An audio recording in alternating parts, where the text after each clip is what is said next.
get this relief that she was interested in granting to some deserving Americans. And when the memo came back to me, the comment was, please add Mel Gibson to this recommendation. Who asked you to add Mel Gibson? An official in the office of the Deputy Attorney General who is running this project on the day-to-day instructed me that Mel Gibson should be added to the memo. Do you know the name of that person? Could you share it with us?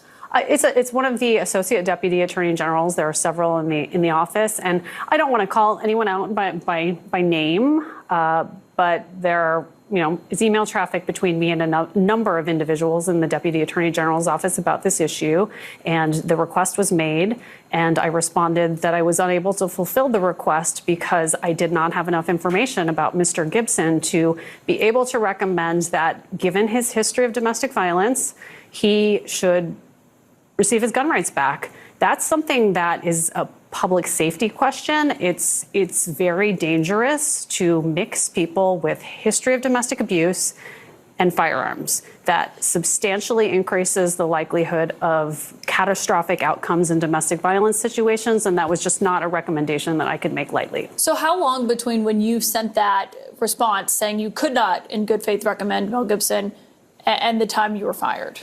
It all unfolded recommendation on Thursday evening, and I did not sleep at all Thursday night because I understood that the consequence of not fulfilling this request was likely that I would no longer even be in these conversations.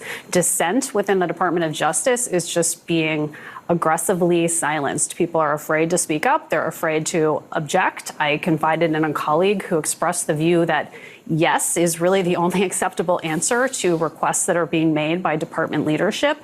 And so I understood that the consequences were potentially serious for my career at the Department of Justice. And when I came into work on Friday morning, I said to a colleague, I really think that Mel Gibson might be my downfall. And within hours of saying that, I was being escorted out of my office. And you got this letter from Todd, with Todd Blanche's signature on it, saying that you were being terminated. Gone to prevent me from testifying here today. On Friday night, around 9:15, I learned that the Deputy Attorney General's office had directed the Department's Security and Emergency Planning Service to send 2 armed Special Deputy U.S. Marshals to my home to serve me with a letter. The letter was to be served at my home between 9 o'clock and 10 o'clock on Friday night. I was in the car with my husband and my parents, who are sitting behind me today, when I